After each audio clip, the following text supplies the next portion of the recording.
Hey. What's going on, man? He had me scratching my ear when it went on there.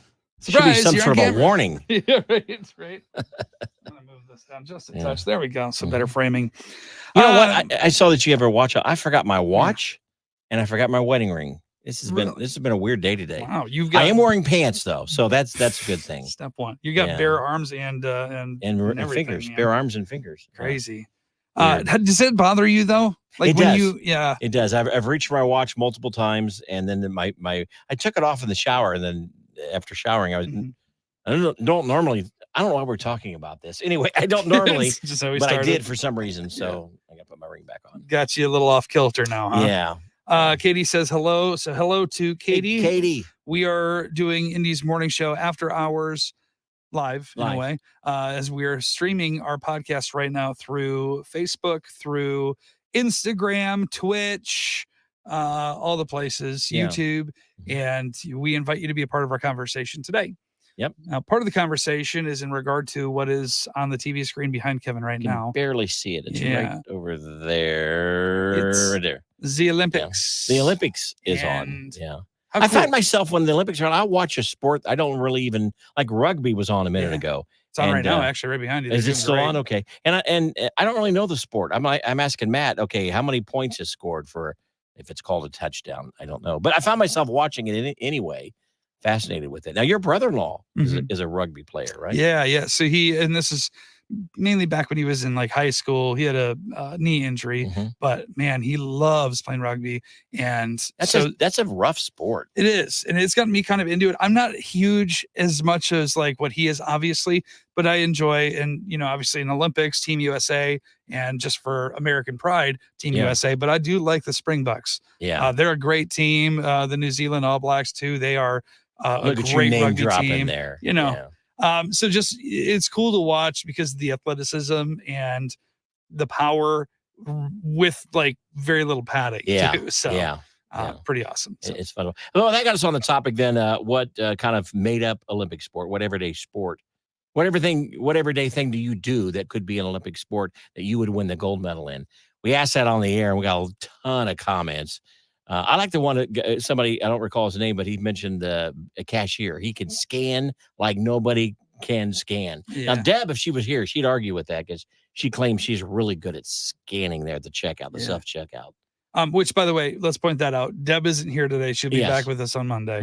But on vacation. What Olympic sport could she do? I think I would say door dashing. And not like the physical act of her being the one driving around, but she can schedule it, order it, and she knows how to change the locations. Well, she's been burnt a few times, but if we DoorDash here in the studio, she's got it all taken care of. She knows how to do that. Yeah, that's good. Let's see. She multitasks better than I do. She does a great job. Matt does a pretty decent job multitasking, but I would say multitasking would be Deb's maybe Olympic event. Text responding as well. She responds to our she texts. wants to. Yeah. Not our personal one, but when I text her and she never respond to me. No, yeah. Which is, I mean, for me, she's awful at responding to text messages in general. I'm terrible at somewhat selective on that. So, and what did you say yours was this morning, Matt? Mine was like falling asleep. I would say like if you're like, all right, Matt, ready, set, go. Lay my head down. Go. 3, 2, that done. Probably means you're sleep deprived. Maybe. You probably need to work. I'm so tired. Yeah, mine is the remote control. I am a master at that thing. Drives my wife crazy, I know, but as soon as something comes on that I'm not interested, I'm back to another channel. And so remote controlling, maybe. I think that's a good one. Would be one. Now, are you talking about just like remembering the channels and like prime time though too? Yes. And is there a certain, they're not the same. So if you have like DirecTV and Dish Network is I just on my carrier. So just your carrier. Okay. Yeah. I just want to make sure that we're on the same page here. Cassie had a really good answer here too. She says couponing should be an Olympic sport. Oh, that is a great idea. I think but you do it on the phone nowadays, don't you? You don't really have to cut coupons anymore. Clip coupons, as they called it. I love that though, because you could base it off of the total amount of coupons. And then you also have the total value of coupons, how much money saved in general. Yeah. So I feel like that's a good one, Cassie. That's great. That's a good one. Yeah.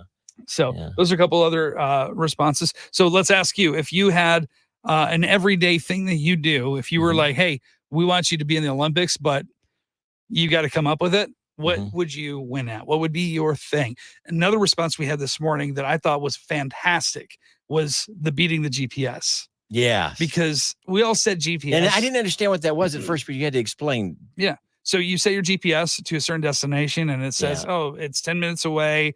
You'll get there at this time. Okay. Challenge accepted. I'm going to beat that time. And that's what it is. I see. So I think that's a really good one too. So. Yeah. Mine also other one was, and we had several people call in earlier today about that, was mowing, making sure those lines are perfectly straight. Oh yeah. And then if you change where you want to do more of a kind of crisscross pattern in it, anyway, that could be an Olympic event. Yeah. Someone get a gold medal in. What about cutting your sleeves off your shirt? No, I don't think that should be an Olympic event. I think if you just do a quick rip. Yeah. I think it'd be great. Yeah. So when you do cut the sleeves off those shirts, is it like a pattern? Oh no. Do you just, I mean, so one depends. sleeve could be a little shorter than the next sleeve. So it varies. So the way I talk do about it, the weirdest things in this podcast. You know, if we're going to have Olympic competitors, we might as well, right? Okay. So the way I do it is I will either cut them off at the seams, so just pull them off with my bare hands, rip.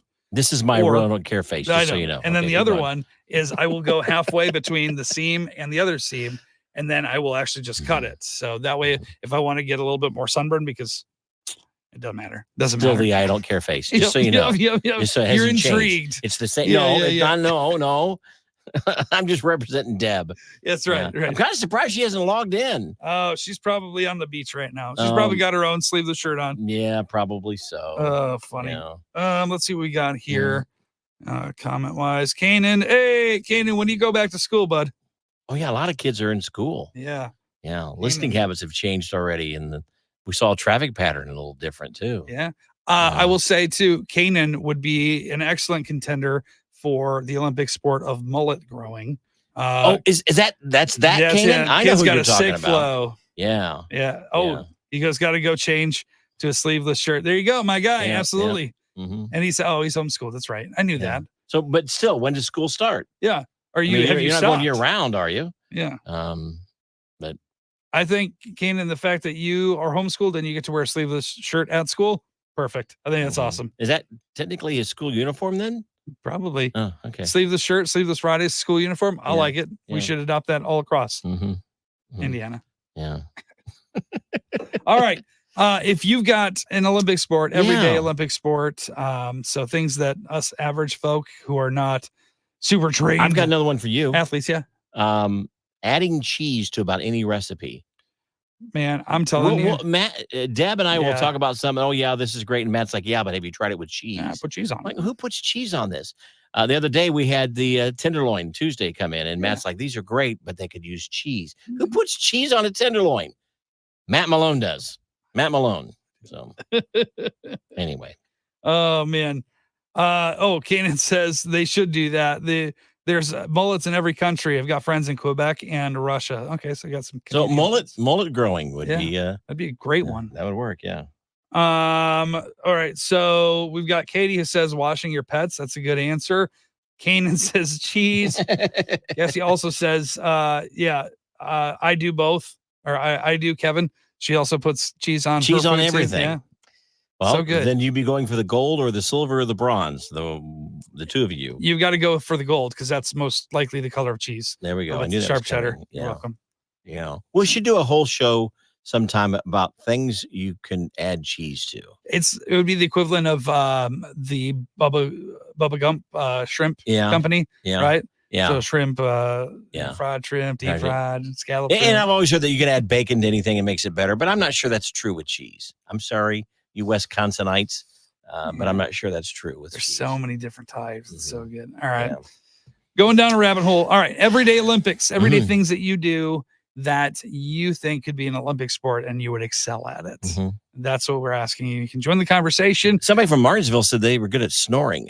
Yes. Yeah. Yeah, who was that? I feel sorry for the neighbors there in Martinsville. I don't remember who it was. Maybe heard that then too. What you got going on this weekend? Work on your everyday made up Olympic event. Deb just texted me. Oh, did not she? at all to do with the contest. Oh. Tell her that we're on the air right now. Excuse me, we're working. Yeah. We love Deb. Well, go and do the air quotes for working. Yeah, right. We're working. Yeah. can't wait for her to come back and be back here with us. But glad that she's having fun. And the pressure's on Deb. Mhm. I fell short of that goal, so I apologize for that. But pressure's on Deb. When you took your little mini vacay, you came back with treats. Came back with a souvenir, and we'll see what Deb does. I didn't. Yeah. I didn't. What was my souvenir again? It's right over here. Hold on a minute. Don't move, everybody. I'm going to.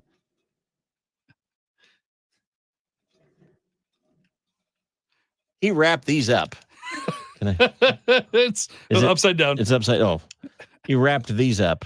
Yeah. And gave them to us. Orange marmalade. So if there were an Olympic event for craziest souvenir, dumbest souvenir, maybe. That might be. He actually wrapped it up in like wrapping paper. Yeah, well, let me just tell you, it wasn't real wrapping paper. It was printer paper that I printed a wrapping paper pattern on. You went above and beyond, my friend. Above and beyond. Oh, don't worry. I'll get that for you coming up here this weekend, too. I'll find something in Houston. All right. Hey, have a great weekend. Yes. We're going to be back for the podcast again next Friday. And can't wait. Should let you know that if you're watching this weekend, tune in Monday morning. Maybe your work schedule's changed because kids are going back to school. Tune in a little earlier. We got lots of great stuff. If you only listen to the 7 o'clock hour, we are also on the 6 o'clock hour. Yeah. Just saying. Literally. I mean, give us some time. Yeah. We'll make it worth it. That's for sure. Absolutely. All right. Thanks for joining today. Have a great weekend. We will see you on Monday.